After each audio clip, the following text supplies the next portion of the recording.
Hello students, CG शिक्षा में आपका स्वागत है। प्रीवियस वीडियो में हम लोगों ने पढ़ा था स्थायी उत्तक के बारे में, स्थायी उत्तक के प्रकार और विस्थायी उत्तक में लक्षण क्या क्या होते हैं उनके बारे में। इस वीडियो में हम लोग देखेंगे उत्तक तंत्र, टिश्यू सिस्टम।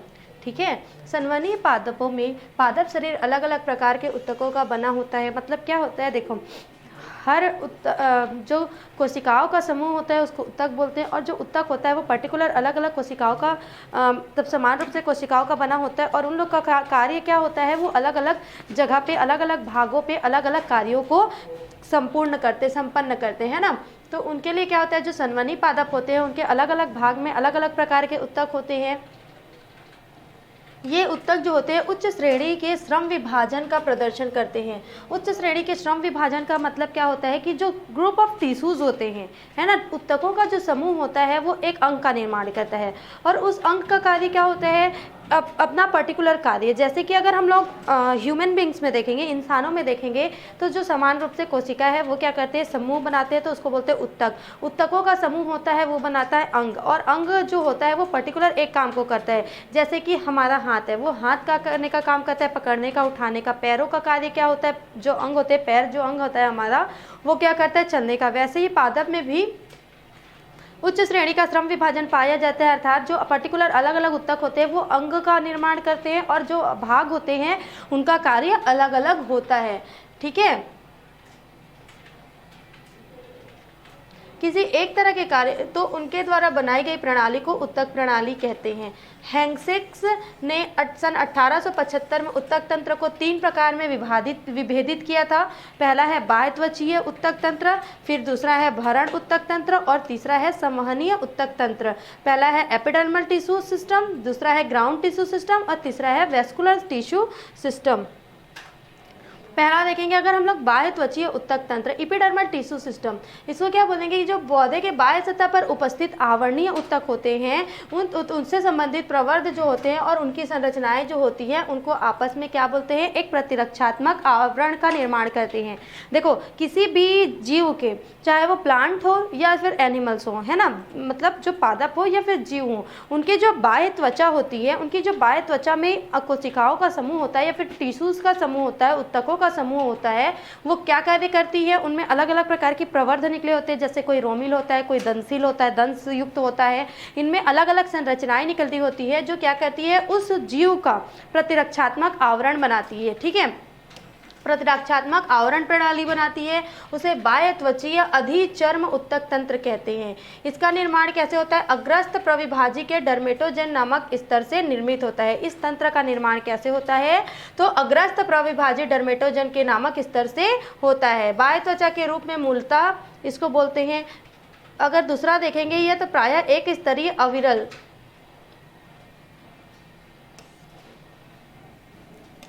ये कैसा होता है, ये प्रायः एक स्तरीय होता है। एक स्तरीय का मतलब क्या होता है, एक लेयर में होता है। जो बाह्य चर्म होता है सिंगल लेयर होता है, कंटिन्यूअस होता है, मतलब ये रुकता नहीं है, कहीं पे छूट गया फिर दूसरे जगह उगाया, ऐसा नहीं, वो कंटिन्यूअस होता है, सहत होता है, कॉम्पैक्ट रचना के रूप में होता है, जो कि नलिकाकार तथा प्रायः पर्णहरिम रहित कोशिकाओं की बनी होती है। स्थलीय पौधों में वायवीय अंग की बाह्य त्वचा पर क्यूटिन नामक पदार्थ का परत जमा होता है। जो वायवीय अंग होते हैं, मतलब जो स्थल में पाए जाने वाले पौधे होते हैं उनका वायवीय अंग, मतलब जो हवा में रहता है, अंग जो बाहर निकला रहता है, धरती से ऊपर होता है, वायु में होता है, उसके त्वचा पर, बाह्य त्वचा पर किसका आवरण पाया जाता है, तो क्यूटिन नामक पदार्थ का आवरण होता है, जिसे उपचर्म या क्यूटिकल कहा जाता है, या मूलीय त्वचा पर अनुपस्थित होता है। जो मूल होता है, मूलीय त्वचा होता है, उस पर यह अनुपस्थित होता है। यह प्रतिरक्षा के साथ साथ वाष्पोत्सर्जन की दर को कम करता है। जो क्यूटिकल जिसको बोलते हैं, जिसमें क्यूटिन का आवरण होता है, ये क्या करता है, जो वाष्पोत्सर्जन का दर है उसको कंट्रोल करके रखता है। क्यूटिन जो होता है वो मोम, तेल, रेजिन, सिलिका आदि के भी परत हो सकते हैं।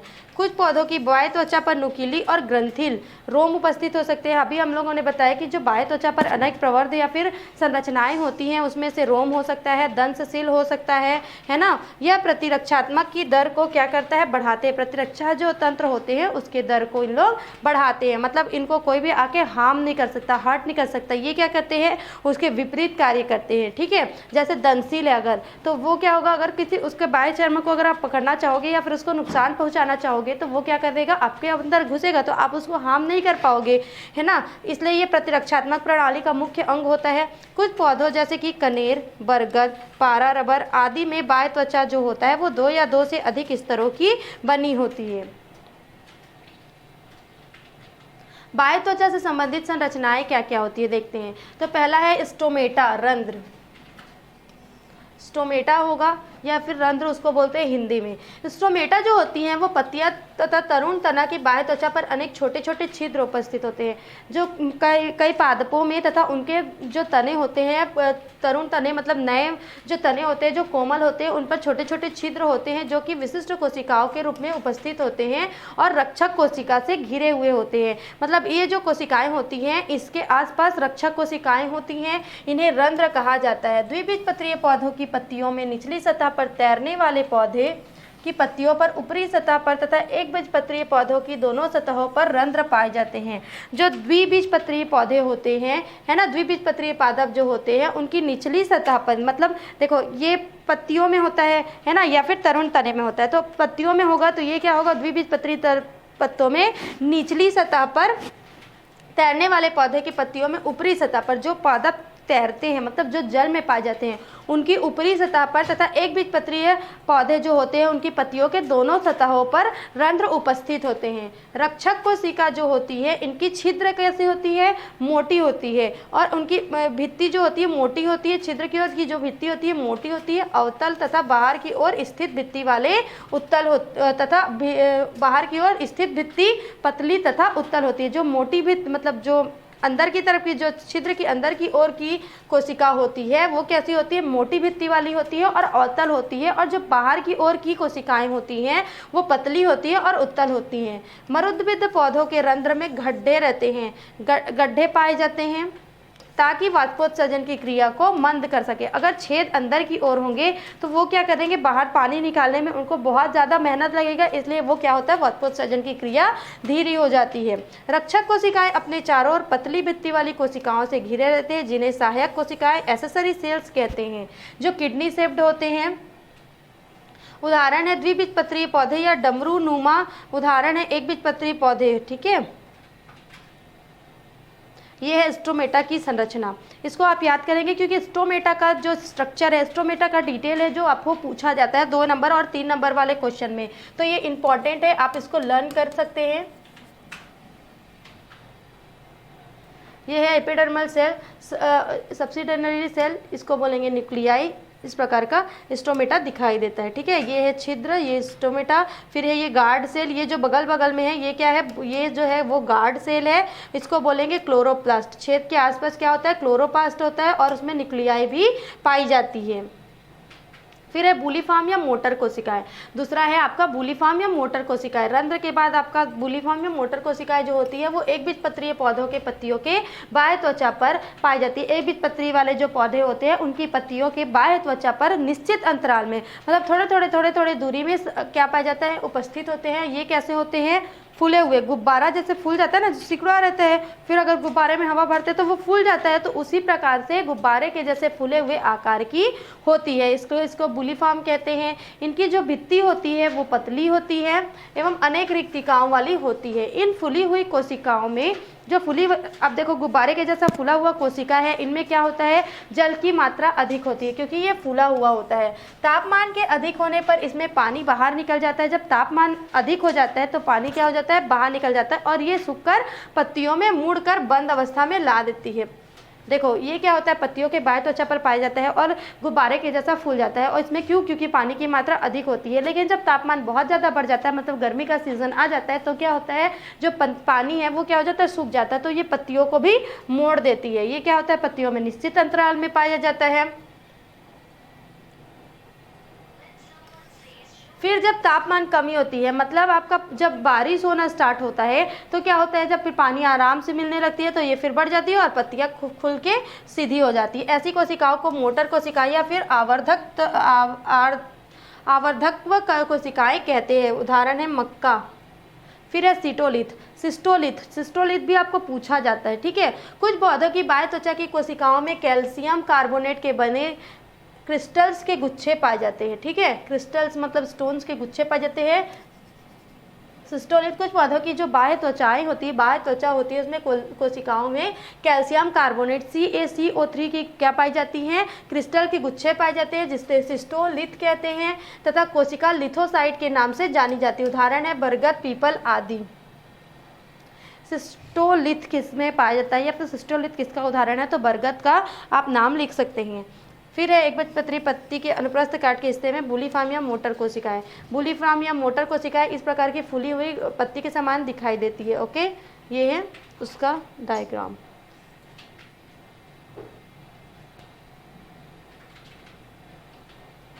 सिस्टोलिथ यदि अगर देखेंगे तो कैल्शियम कार्बोनेट CaCO3 की गुच्छिकाएं पाई जाती है इस प्रकार की। ठीक, इसको बोलते हैं सिस्टोलिथ। फिर त्वचा रोम, बाह्य त्वचा के उभार के रूप में एक कोशिकीय या बहुकोशिकीय विकसित या अशाखित या शाखित उपांग के रूप में त्वचा रोम पाए जाते हैं। रोआ, हम लोग के स्किन में जैसे बाल पाए जाते हैं, उसमें भी पादपों में रोआ स्थित होता है, उसी को बोलते हैं त्वचा रोम। ठीक है, इसका ज़्यादा इसमें बोलेंगे कि वृत्तीय और ताराकृत होने पर इन्हें स्केल या स्टीलेट रोम कहते हैं। उदाहरण है एलाइंसन, आधार पर ग्रंथि होने की स्थिति में से ग्रंथिल रोम कहते हैं। यदि किसी भी पादप में आधार में अगर रोम उपस्थित है और उसको वहाँ पे ग्रंथ उपस्थित है, ग्रंथि उपस्थित है, तो उसको बोलेंगे ग्रंथिल रोम। उदाहरण है लेवेंडुला, रोमों की उपस्थिति से वाष्पोत्सर्जन की दर कम हो जाती है तथा ये उष्मा आंतरिक अंगों की प्रतिरक्षा करते हैं। फिर है दूसरा, अब देखते हैं बाह्य त्वचा के बाद दूसरा है आपका उत्तक अंग जो है वो है भरण या फिर मूल उत्तक तंत्र। उत्तक तंत्र का अगर दूसरा प्रकार देखेंगे तो भरण या मूल उत्तक तंत्र होता है। बाह्य त्वचा के उत्तक तंत्र या संवहन उत्तक तंत्र को छोड़कर यदि पौधों के शरीर में उपस्थित उत्तकों के द्वारा बनाए गए तंत्र को क्या बोलते हैं, भरण उत्तक तंत्र या फिर मूल उत्तक तंत्र, ग्राउंड टिश्यू सिस्टम कहते हैं। इस तंत्र के विभिन्न अवयव क्या क्या है देखते हैं। अधस त्वचा जिसको बोलते हैं हाइपोडर्मिस, कॉर्टेक्स, एंडोडर्मिस, पेरिसाइकल एवं पित्त, इसमें क्या क्या आते हैं इस उत्तक तंत्र में। हाइपोडर्मिस जिसको बोलते हैं आप अधस त्वचा, अगर आप हिंदी में नाम याद करेंगे तो भूल जाएंगे क्योंकि डिफिकल्ट नेम है, इसलिए आप इसको इंग्लिश में ही लर्न करते जाइए। हाइपोडर्मिस, कॉर्टेक्स, एंडोडर्मिस, पेरिसाइकल और पित्त। अंतस्थ त्वचा, उनकी संरचनात्मक विशेषता यदि देखते हैं तो इस प्रकार का दिखाई देता है ये एंडोडर्मिस। ठीक है,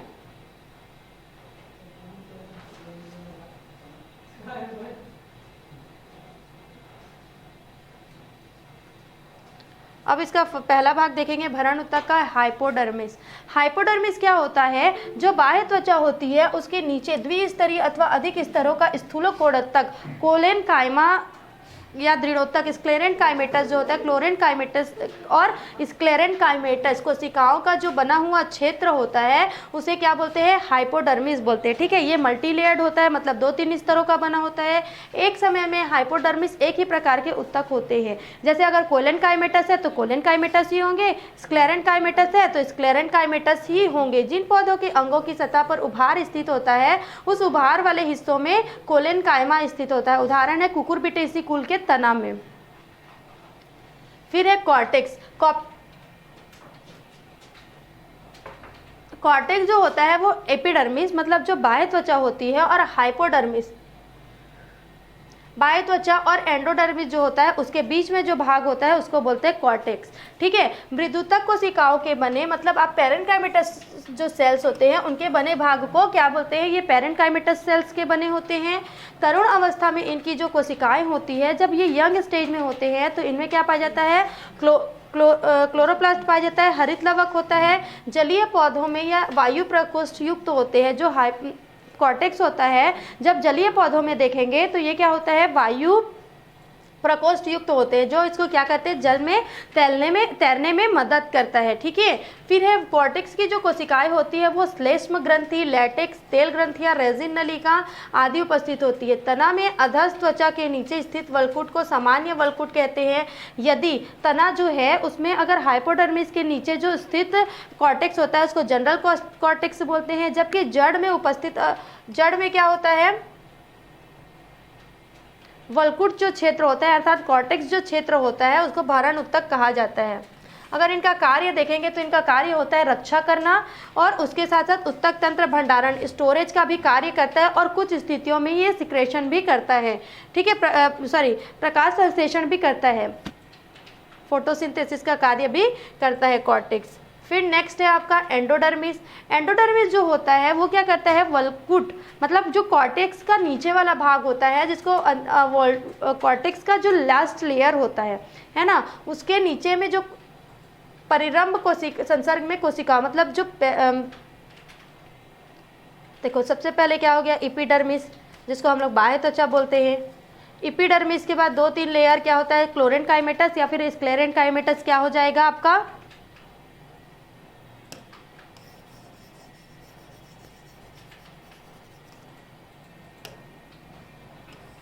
एक लेयर पाया जाता है एपिडर्मिस का, जिसको बोलते हैं बाह्य त्वचा, ठीक है।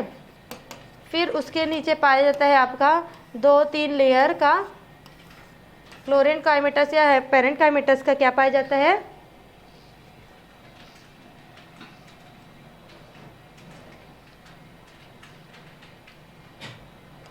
हाइपोडर्मिस। हाइपोडर्मिस के नीचे क्या होता है,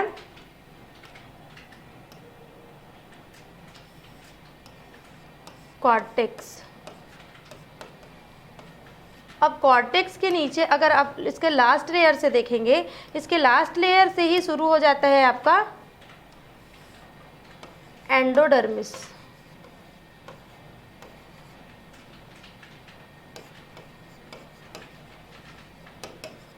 ये क्या होता है, एक रेखीय परत होता है जो आपका क्या बोलता है, जो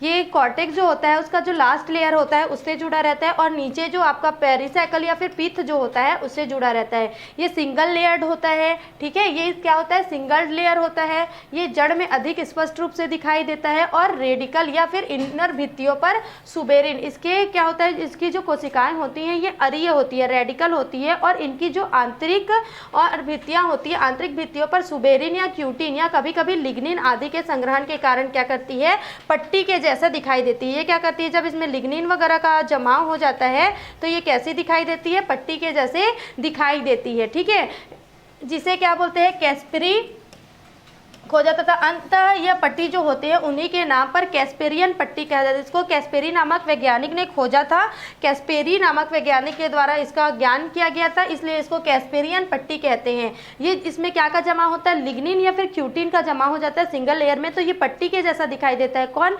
एंडोडर्मिस जो होता है वो, तो इसको क्या बोलते हैं, कैस्पेरियन पट्टी भी कहते हैं। ये क्या होता है, कई पौधों में तनों में अंतर त्वचा स्पष्ट, कई ठो पौधों में ये स्पष्ट दिखाई नहीं देता है, ठीक है, क्योंकि सिंगल लेयर्ड होता है। फिर है पेरिसाइकल।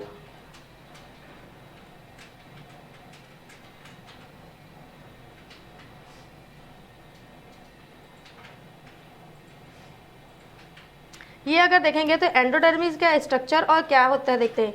ये आपका कैस्पेरियन पट्टी, अब भाई हम लोगों ने पढ़ा कि जो एंडोडर्मिस होता है, अंतःत्वचा जो होता है वो मोटी भित्ति वाली लिग्निन और क्यूटिन के जमाने के कारण मोटी भित्ति वाली संरचना के रूप में दिखाई देती है, इसलिए इसको क्या बोलते हैं, कैस्पेरियन स्ट्रिप बोलते हैं, कैस्पेरियन स्ट्रिप, कैस्पेरियन पट्टी बोलते हैं। ये क्या होता है, जो एंडोडर्मिस जो होता है ये पेरिसाइकल के और ये आपका कॉर्टेक्स वल्कुट के बीच में सिंगल लेयर्ड होता है, इसी को बोलते हैं एंडोडर्मिस, ठीक है।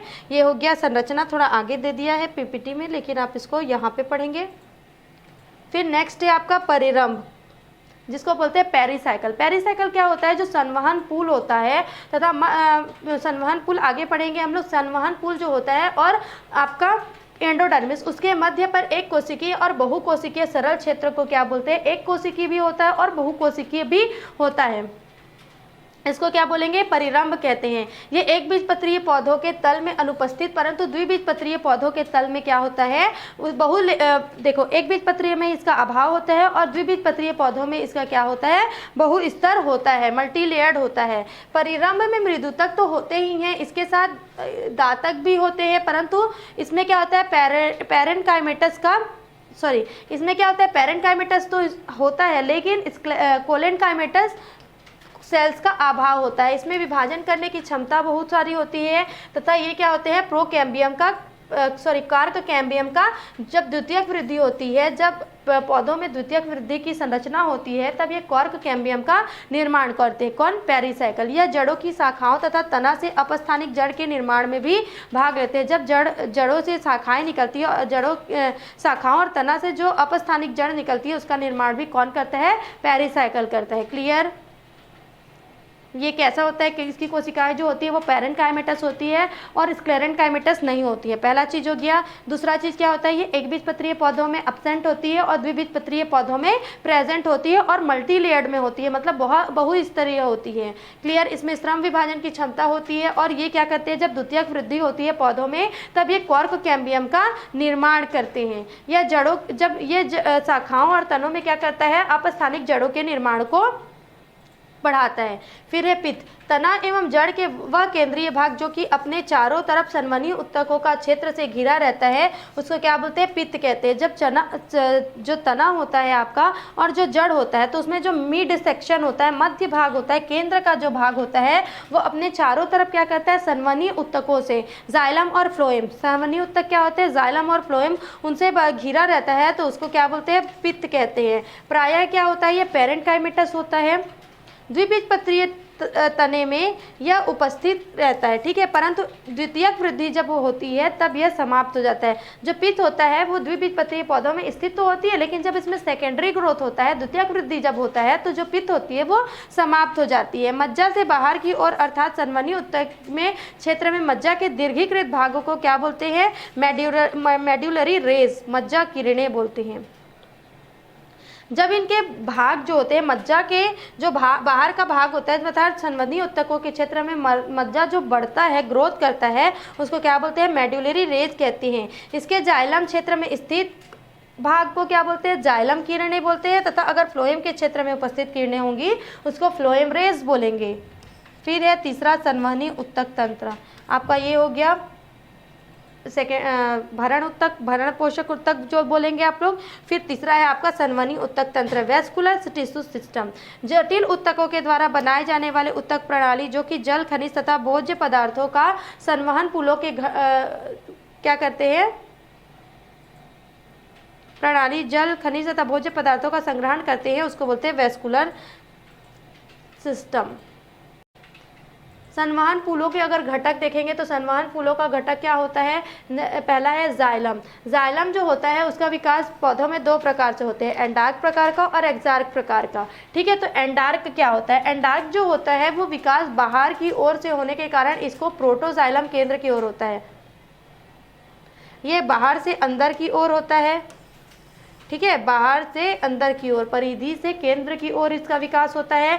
जो तना में जाइलम की इस व्यवस्था को एंडार्क कहते हैं। तना में इस प्रकार का ग्रोथ होता है। फिर है एक्सार्क प्रकार का, इसका विकास जो होता है वो भीतर की ओर से होने के कारण इसको प्रोटोजाइलम में जड़ों में परिधि की ओर होता है। जड़ों में जाइलम की इस व्यवस्था को क्या बोलते हैं, एक्सार्क प्रकार। यह जल संवहन का प्रमुख कार्य करता है। जो एंडार्क प्रकार होता है वो परिधि से केंद्र की ओर और एक्सार्क जो प्रकार होता है वो केंद्र से परिधि की ओर इसका विकास होता है। इसमें जल संवहन का कार्य प्रमुख होता है। अगर एंडार्क का उदाहरण देखेंगे तो एंडार्क प्रकार का उदाहरण है तने में और एक्सार्क का उदाहरण है आपका जड़ों में।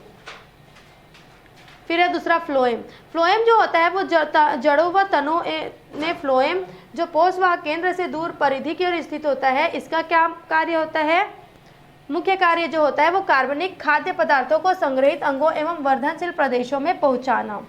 कार्बनिक खाद्य पदार्थों को क्या कहता है, जिस अंग को इसकी नीड होती है, जिस अंग को इसकी आवश्यकता होती है उसके तक उसको पहुंचाना। क्लियर। अब है कैम्बियम। कैम्बियम किसको बोलेंगे? द्विबीजपत्रीय तनों में जाइलम तथा फ्लोएम के मध्य एक पट्टी पाई जाती है। ठीक है, द्विबीजपत्रीय तनों में, द्विबीजपत्रीय पौधों के जो तने होते हैं उसमें जाइलम जो होता है और फ्लोएम जो होता है उसके मध्य में एक पट्टी नुमा संरचना पाई जाता है, जिसको क्या बोलते हैं? कैम्बियम बोलते हैं। और कैम्बियम को एधा के नाम से भी जाना जाता है। यह इसकी कोशिकाएं जो होती है वो रेक्टेंगुलर शेप में होती है, आयताकार होती है। इसका मुख्य कार्य जो होता है वो पौधों में द्वितीयक वृद्धि कराना। संवहन फूलों के अगर प्रकार देखते हैं हम, नेक्स्ट है हमारा संवहन फूलों के प्रकार। अगर इसको देखेंगे तो अनेक छोटी छोटी समान इकाइयों का बना होता है जिसे संवहन फूल कहते हैं। जो संवहन तंत्र होता है वो अनेक छोटी छोटी इकाइयों में बना होता है ना, उनके समूह को क्या बोलते हैं? संवहन फूल कहते हैं। यह जाइलम तथा फ्लोएम या जाइलम फ्लोएम और कैम्बियम का बना होता है। या तो किसी किसी में जाइलम और फ्लोएम का ही बना होता है और नेक्स्ट किसी किसी में जाइलम फ्लोएम और कैम्बियम का बना होता है। इसकी उपस्थिति या अनुपस्थिति के आधार पर संवहन फूल को अलग अलग प्रकार से विभेदित कर सकते हैं। देखो, कई पौधों में जो होता है उसमें क्या होता है? सिर्फ फ्लोएम होते हैं। फ्लोएम किस प्रकार का दिखाई देता है? इस प्रकार का दिखाई देता है। ये क्या होता है? षटकोण लाइक शेप्ड होता है। ठीक है, इस प्रकार का फ्लोएम दिखाई देता है। फिर है आपका कैम्बियम। कैम्बियम क्या होता है? आयताकार शेप्ड का दिखाई देता है, रेक्टेंगुलर शेप का हम लोगों ने देखा। और ये होता है जाइलम। जाइलम इस प्रकार का दिखाई देता है। जब अगर हम लोग जाइलम, फ्लोएम और कैम्बियम को रखेंगे तो किस प्रकार का दिखाई देता है? संवहन फूल में ये हो गया पहले फ्लोएम, फिर हो गया कैम्बियम और ये हो गया जाइलम। अब जाइलम में जो सबसे बड़ा होता है उसको बोलते हैं मेटाजाइलम। फिर मिड सेक्शन का जो होता है, मतलब मध्य आकार का जो होता है उसको, मतलब सबसे बड़ा जो जाइलम होता है उसको मेटाजाइलम और छोटा जाइलम जो होता है उसको बोलते हैं प्रोटोजाइलम। क्लियर? इस प्रकार का संवहन फूल का चित्र दिखाई देता है। अगर संवहन फूल को हम लोग विभेदित करते हैं तो पहला होगा अरीय। इस प्रकार के संवहन फूलों में जो कि जड़ों में पाया जाता है, जाइलम तथा फ्लोएम जो होते हैं वो एक दूसरे से भिन्न भिन्न त्रिज्याओं पर एकांतरित क्रम में स्थित होते हैं। ठीक है, अरीय होते हैं, रेडिकल होते हैं। कौन? संवहन फूल। तो इसको संवहन फूल अगर अरीय होंगे तो इसमें जो जाइलम और फ्लोएम होंगे वो भिन्न भिन्न प्रकार में एक दूसरे से अलग अलग त्रिज्याओं पर एकांतरित क्रम में विन्यस्त होते हैं। फिर है कंजॉइंट, संयुक्त। इसमें जो जाइलम और फ्लोएम जो होते हैं वो एक ही त्रिज्या पर स्थित होते हैं। ठीक है, एक दूसरे से जुड़े हुए स्थित होते हैं, एक ही त्रिज्या पर उपस्थित होते हैं। यह किसमें पाया जाता है? तने के मुख्य भाग में पाया जाता है।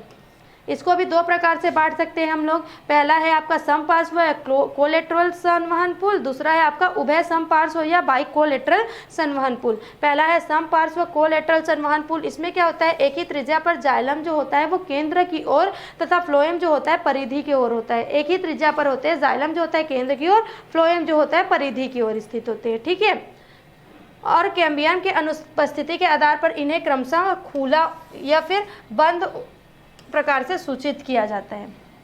खुला जो होता है वो द्विबीजपत्री में होता है और जो बंद होता है वो एक बीजपत्री तने में पाया जाता है। फिर है उभय समपार्श्व या बाइकोलेटरल संवहन फूल। ये किसका प्रकार है? संयुक्त संवहन फूल का प्रकार है। इसमें क्या होता है? इस प्रकार के संवहन फूल में एक ही त्रिज्या पर जो जाइलम होता है बीच में तथा इसके दोनों तरफ कैम्बियम तथा फ्लोएम पाए जाते हैं। अगर देखेंगे तो जाइलम जो होगा बीच में होगा, फिर क्या होगा? फिर कैम्बियम होगा और कैम्बियम के बाद फ्लोएम पाया जाएगा। ठीक है, इस प्रकार का पाया जाता है। किसमें? बाइकोलेटरल में। ये किसमें पाया जाता है? कुकुरबिटेसी कुल जो के पौधे के तने में पाया जाता है, जैसे कि करेला, कद्दू, कुमड़ा आदि। फिर है संकेंद्रिक, कॉन्सेंट्रिक जिसको बोलेंगे। इसमें क्या होता है? जाइलम और फ्लोएम जो होते हैं एक दूसरे को पूरी, जो जाइलम जो होता है वो तथा फ्लोएम एक दूसरे को पूरी तरह से घेरा रहता है। यह कैम्बियम रहित होता है, मतलब इसमें एधा नहीं पाया जाता है। केंद्रीय स्थिति के अनुसार इन्हें फिर से दो प्रकारों में बांटा गया है। पहला है आपका एम्फीवेसल और दूसरा है आपका एम्फीक्राइबल। एम्फीवेसल जो होता है ये संकेंद्रीय संवहन फूल में फ्लोएम केंद्र की ओर होता है तथा चारों ओर से जाइलम से घिरा रहता है। जो फ्लोएम होता है वो क्या होगा? केंद्र में होगा, फिर जो जाइलम होगा वो साइड साइड में उसको चारों तरफ से घेरे रहता है। ये किस में पाया जाता है? यह ड्रेसिना युक्का जैसे एक बीजपत्रीय पौधों के तनों में पाया जाता है। फिर है एम्फीफ्राइबल। एम्फीफ्राइबल जो होता है वो जाइलम को फ्लोएम, जो जाइलम होता है उसको जो फ्लोएम होता है वो चारों तरफ से घेरे रहता है। यह पुल ये जो पुल होता है इस प्रकार का संवहन पुल जलीय पौधों के संवहन पुल में दिखाई देता है। यदि देखेंगे हम लोग तो किस प्रकार का संवहन पुल होता है, यहाँ पे देखते हैं। हम लोगों ने देखा पहले रेडिकल अरीय, इसमें क्या होता है एक के बाद एक ऐसा इस प्रकार का दिखाई देता है, ये आता है अरीय प्रकार का संवहन पुल। अगर जब आप डील करेंगे तो अलग अलग दिखा सकते हैं। फिर है संयुक्त, संयुक्त भी होता है ना, वो दो प्रकार का होता है, ठीक है। संयुक्त संवहन पुल जिसमें होता है कोलेटरल और बाइलेटरल। कोलेटरल में क्या होता है, दो प्रकार का होता है, क्लोज्ड होता है जिसमें क्या होता है कैम्बियम नहीं पाया जाता है, नीचे जाइलम होता है ऊपर फ्लोएम होता है। ओपन जो होता है उसमें ऊपर फ्लोएम होता है नीचे जाइलम होता है और बीच में क्या पाया जाता है कैम्बियम होता है, ठीक है। अगर बाई कोलेटरल में देखते हैं तो इनर फ्लोएम और आउटर फ्लोएम होता है साइड में परिधि की ओर, उसके पहले क्या होता है कैम्बियम पाया जाता है और मध्य में क्या होता है जाइलम। फिर तीसरा अगर देखते हैं तो कोसेंट्रिक प्रकार का होता है सकेंद्रीय, जो फिर से दो प्रकार में बांटा गया है, एम्फी वेसल और एम्फी क्राइबल, ठीक है। एम्फी वेसल्स और एम्फीक्राइबल। तो एम्फी वेसल्स में क्या होता है जाइलम बाहर की ओर होता है, फ्लोएम अंदर की ओर होता है, और एम्फीक्राइबल में जो होता है जाइलम अंदर की ओर होता है और फ्लोएम बाहर की ओर होता है। इस प्रकार आपका सारा जो है ये हो गया संयुक्त वेस्कुलर बंडल संवहन पुल।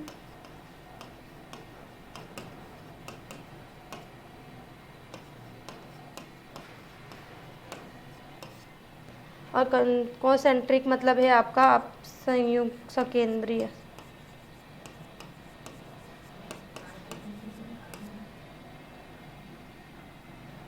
फिर अगर देखेंगे तो खुले एवं बंद संवहन बंडल में अंतर। खुला संवहन बंडल क्या होता है और बंद संवहन बंडल क्या होता है, इन दोनों के मध्य क्या क्या अंतर है देखते हैं। इन संवहन पुलों में जाइलम व फ्लोएम के बीच कैम्बियम की पतली पट्टी होती है खुला में, ठीक है।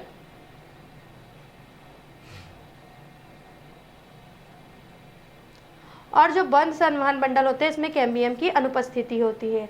खुला संवहन बंडल जो होता है उसमें कैम्बियम की सक्रियता से द्वितीयक जाइलम एवं द्वितीयक फ्लोएम बनते हैं। इसमें अनुपस्थिति होने के कारण द्वितीयक जाइलम और द्वितीयक फ्लोएम बन ही नहीं सकता। खुला जो तंत्र होता है उसमें द्वितीयक जाइलम बनने के पश्चात प्राथमिक फ्लोएम पूर्णतः खंडित हो जाता है, जबकि इसमें प्राथमिक फ्लोएम जो होता है खंडित नहीं होता है, क्योंकि इसमें सेकेंडरी जाइलम और सेकेंडरी फ्लोएम बनता ही नहीं है। जाइलम एवं फ्लोएम सीधे संपर्क में नहीं रहते, इसमें जाइलम और फ्लोएम संपर्क में रहते हैं। इसमें क्या होता है जो कैम्बियम होता है खुला तंत्र में वो इनके मध्य में होता है, ठीक है। इसमें क्या होता है जाइलम और फ्लोएम जो होते हैं वो सीधे संपर्क में नहीं होते। खुला संवहन पुल द्विबीजपत्रीय पौधे एवं जिम्नोस्पर्श के तनों पर पाया जाता है, जबकि बंद संवहन पुल जो होते हैं एक बीजपत्रीय के तनों में पाए जाते हैं। अब अगर एक बीजपत्रीय तथा द्विबीजपत्रीय पौधों में जड़, तना एवं पत्ती की संरचना देखते हैं, इनकी आंतरिक संरचना कैसी होती है, जड़, तना और पत्ती की, ठीक है। इसमें अगर देखेंगे तो इनकी आंतरिक संरचना का अध्ययन विभिन्न प्रकार से काट के अलग अलग भागों से अनुप्रस्थ काट जिसको बोलते हैं ट्रांसवर्स सेक्शन TS बोलेंगे, अनुदर्ध काट जो होता है जिसको बोलते हैं लैंगिट्यूडिनल LS बोलते हैं, इसके प्रकार से किया जाता है। इसमें क्या करते हैं सेफ्रेनिन से रंग कर ग्लिसरीन में माउंट करते हैं। पहले क्या करते हैं उसको काट लेते हैं, फिर उसके भाग को लेते हैं आपका किसी ग्लास में, उसमें क्या करेंगे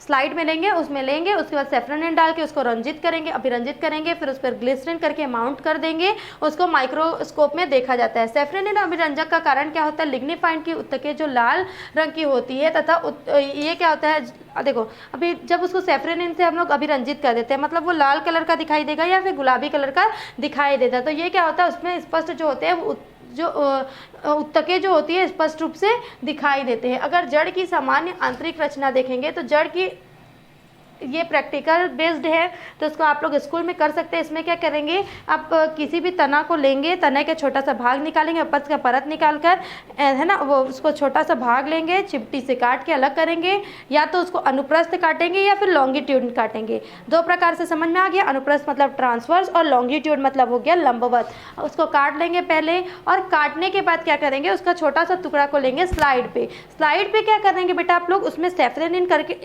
सेफ्रेनिन का बूंद डालेंगे जिससे वो कलर हो जाएगा। फिर उसके बाद उसको धो देंगे, धोने के बाद क्या होगा वो थोड़ा सा रंजित हो जाएगा, या फिर उसके बाद क्या करेंगे उसमें ग्लिसरीन की बूंद डालेंगे जिससे वो माउंट हो जाएगा, कवर्ड हो जाएगा। उसके बाद क्या होगा उसको माइक्रोस्कोप में रखेंगे और जहाँ पे प्रकाश की किरणें तेज आ रही होगी वहाँ पे रख के देखेंगे तो उसकी जो तकों की जो संरचना है वो आपको स्पष्ट रूप से दिखाई देगी। ये प्रैक्टिकल बेस्ड है, आप इसको प्रैक्टिकल अपने स्कूल में करेंगे।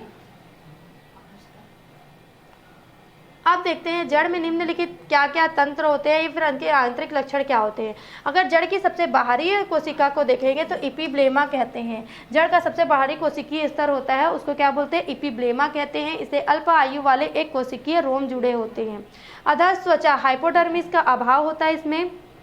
इपीब्लेमा के नीचे पेरेंकाइमेटस कोशिकाओं को बना कॉर्टेक्स उपस्थित होता है, उसमें हाइपोडर्मिस अब्सेंट होता है जड़ों में। किसमें, एक अगर जड़ों की बात करेंगे तो अंतर त्वचा जो होता है वो एक कोशिकीय स्तर के रूप में सुस्पष्ट उपस्थित होता है। इसके बाद पेरिसाइकल भी पाया जाता है। अगर इसको देखेंगे तो जाइलम और फ्लोएम जो होते हैं वो अरीय प्रकार के त्रिज्या सममित में एकांतरित क्रम में विकसित होते हैं। मतलब यहाँ जाइलम होगा, फिर फ्लोएम होगा, फिर जाइलम होगा, फिर फ्लोएम होगा, फिर जाइलम होगा, फिर फ्लोएम होगा।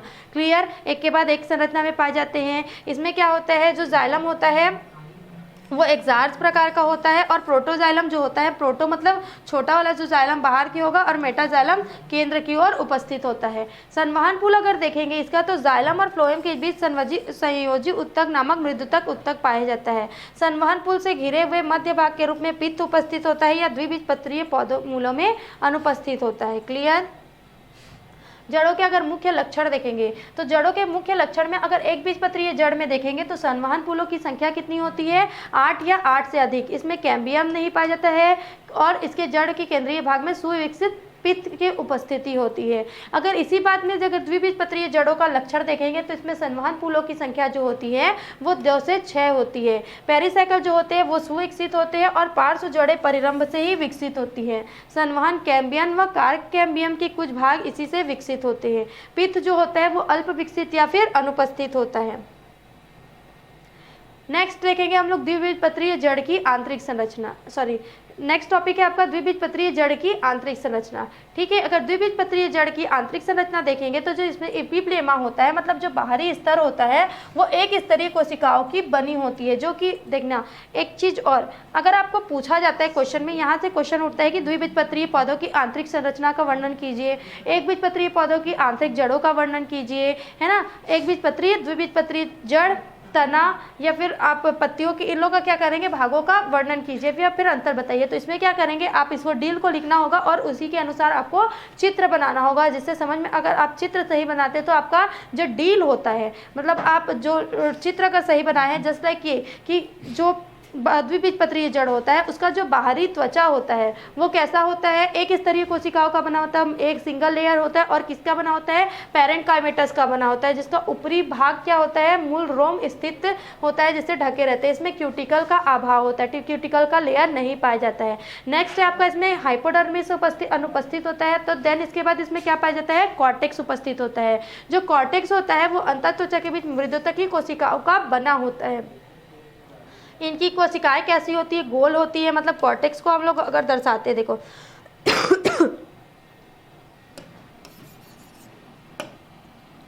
यहाँ पे बोल रहे हैं हम लोगों को कि बाह्य त्वचा जो होती है वो एक स्तरीय होती है और कोशिका मूल तो होती है, इसमें क्यूटिकल है। ये हो गया, तो इसको बनाएंगे हम लोग इस प्रकार का।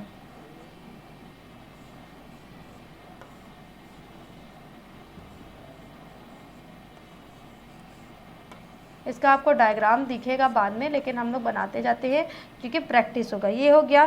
फिर बोल रहे हैं कि हाइपोडर्मिस अनुपस्थित होता है, तो क्या हो पाया जाएगा, इसमें गोल संरचना में कॉर्टेक्स उपस्थित होता है जो मल्टी लेयर्ड होता है। बोल रहे हैं क्या, इसमें आंतरिक कोशिकाओं में स्थान होता है, समव्यासी होते हैं तथा इससे अंतर कोशिका में स्थान होता है जिसमें मंड संचित होता है। ठीक है, इसमें द्विबीजपत्रीय जड़ों में। ये हो गया आपका, इसमें अवकाश नहीं पाया जाएगा। ठीक है, ये मूल रोम हो गया, तो इसको आप बताते जाएंगे। ये हो गया रूट हेयर। फिर पाया जाता है इपिडर्मिस, इपीब्लेमा जिसको बोलते हैं, इसमें इपिडर्मिस नहीं होता। फिर पाया जाता है आपको कॉर्टेक्स, इसमें क्या होता है, बीच में स्थान होता है जो मंड को क्या करता है, संचित करता है। फिर है एंडोडर्मिस। एंडोडर्मिस क्या होता है, ये कॉर्टेक्स का सबसे भीतरी स्तर होता है। इसमें केवल एक परत होती है जो ढोलक आकार की कोशिकाओं से होती है और एक दूसरे से जुड़ी होती है। एक लेयर्ड होता है ये भी, और ढोलक आकार की कोशिकाओं से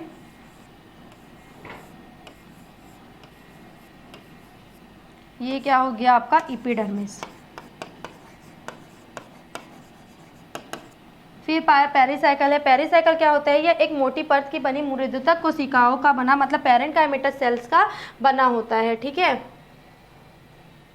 फिर है आपका संवहन मंडल, एक प्रकार का इसमें वैस्कुलर मंडल जो होता है, जिसमें क्या होता है, जाइलम और फ्लोएम जो होते हैं अर्धा व्यास पर होते हैं, तथा प्रोटोजाइलम एक्सार्ज होता है। मतलब प्रोटोजाइलम मतलब क्या हो गया, जो छोटा वाला जाइलम होगा वो एक्सार्ज होगा, मतलब बाहर की तरफ होगा। संवहन मंडल की संख्या कितनी होती है? 4 होती है। फिर पाया जाता है इसमें कंजुगेट संयोजी उत्तक, उत्तकों के चारों ओर मृदुतक कोशिका की बनी संयोजी उत्तक संवहन पाया जाता है। फिर पाया जाता है पित्त, चारों संवहन बंडों में मेटाजाइलम मिल के जाने से पित्त अनुपस्थित होता है, परंतु प्रारंभिक अवस्था में अल्प विकसित रूप से अवस्था में पाया जाता है। इस प्रकार का संरचना हो गया, ये हो गया रूट हेयर। फिर पाया जाता है एपिडर्मिस या फिर एपिब्लेमा बोलते हैं। फिर कॉर्टेक्स का जो गोल संरचना हो गया आपका।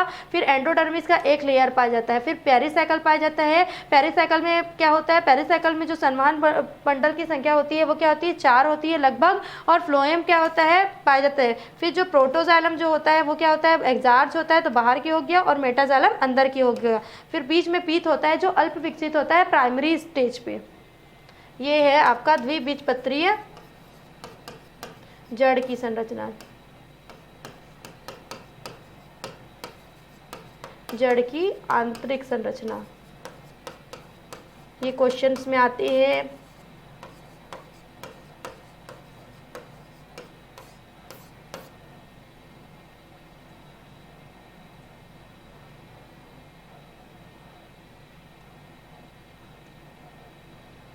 फिर देखते हैं एक बीजपत्रीय जड़ की आंतरिक संरचना। एक पत्रीय जो जड़ होता है उसका एपिब्लेमा जो होता है वो बाहरी परत होता है, जिसकी संरचना मृदुतक कोशिकाओं की बनी होती है, और इस पे असंख्य मूल रोम विकसित होते हैं। रूट हेयर्स पाए जाते हैं। फिर पाया जाता है इसमें भी हाइपोडर्मिस नहीं होता है, कॉर्टेक्स पाया जाता है।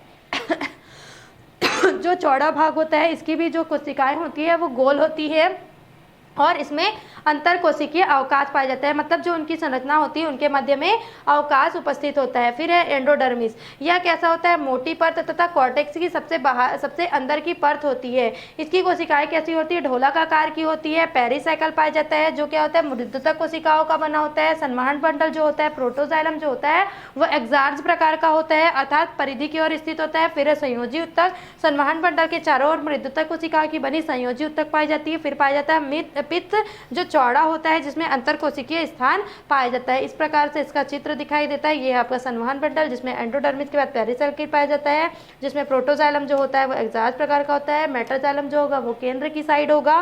फ्लोएम पाया जाता है बीच बीच में, और फिर पाया जाता है पित्त जो विकसित होता है और बड़ी आकार की कोशिकाओं का बना होता है। उसके बाद तने और पत्तियों के प्रकार के लिए आप सीजी शिक्षा में जुड़े रहिए। धन्यवाद।